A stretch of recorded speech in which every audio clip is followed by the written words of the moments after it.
I was shown the rough cut, you know, a very loosely knit,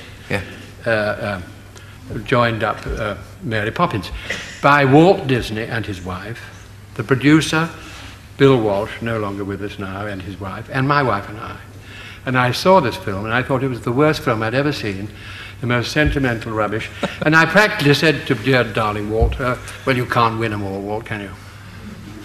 I'm not always right. I love America. I love Hollywood, you see. Did you work there for a long time when you were working for Disney? Well, 2 spells, 6 months each for Mary Poppins and Bedknobs and Broomsticks. People always come here and say, oh, I can't stand Los Angeles. I don't understand that. Oh, I absolutely loved it. It is different, but wonderful. And I like Have a Nice Day, you see. You don't get Have a Nice Day in England. If you want to have a nice day in England, forget it. But in America, they say, have a nice day. You're a gentleman actor, that's what I said. I mean, a rare breed now. What do you mean, posh? Posh? Well, yes, kind of posh, but kind of public school and generally... Don't knock it if good bearing. Don't knock it if you haven't tried it, Terry. I wasn't knocking it at all. It was kind of a compliment, really. Incidentally, I was relying on you treating with kindness and consideration an unemployed old age pensioner. But Terry, you've changed my career, you know. You revived my career. Thanks. Well, everybody thought I was dead, you see. And the phone has been going. Great. The biography is in demand. Yes, you said you'd never going to write a biography, and they've all been ringing you since, have they? Well... Because you would have quite a lot of searing personal details on a lot of people to tell, wouldn't you? Well, I don't know about that. Do you ever do any Shakespeare? Once. Did you? The Merchant of Venice with Sir John Gielgud. What did you play? Well, not much. No. But Gielgud played Shylock. I can do a quick burst of Gielgud. Can you? Yeah. Oh, quick. If you prick us, do we not bleed?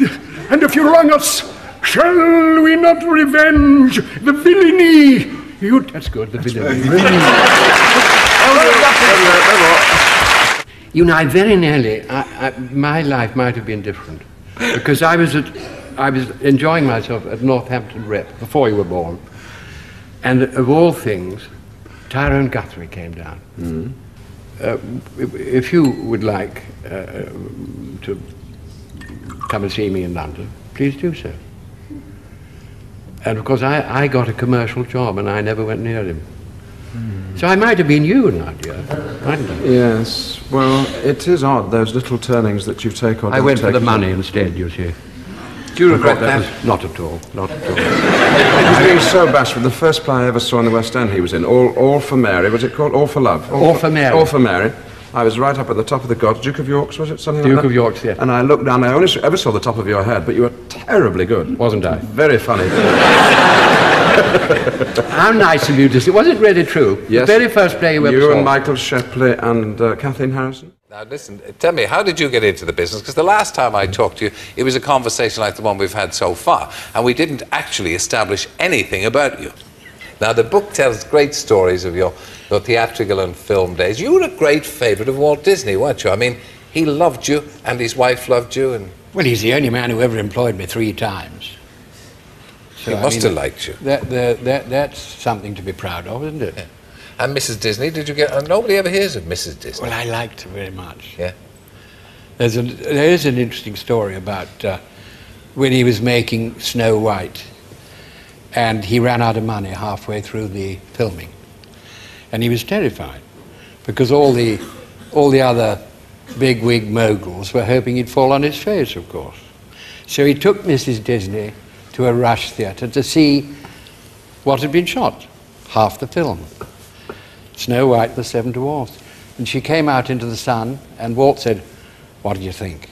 And she said, "Well, I don't know why you're making the film. I don't like dwarfs anyway." He didn't like being told that he had the common touch, but he did. He knew what the public wanted, and he gave it to them, and they loved it. Why did he like you? Well, he had very good taste, of course. Of course. He knew class when he saw it. And you sang, of course? Beautifully. I think the nicest thing about you, or indeed if you have a fault, it's probably your modesty. Yes, exactly. Quite right. Did you?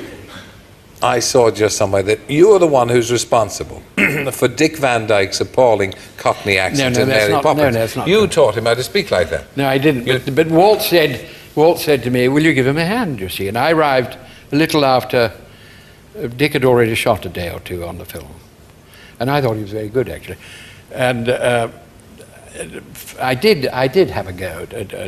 It's a very difficult thing for an American to speak Cockney. Easier for a Cockney to speak American. Yeah, it is. Or something. Anyway, and Walt said, "What do you think?" And I said, "I think he's doing very well." And he said, "Well, Mr. Tomlinson," he was always very formal, "it doesn't matter too much if his Cockney isn't too good, because I am not making the film just for East London." David Tomlinson.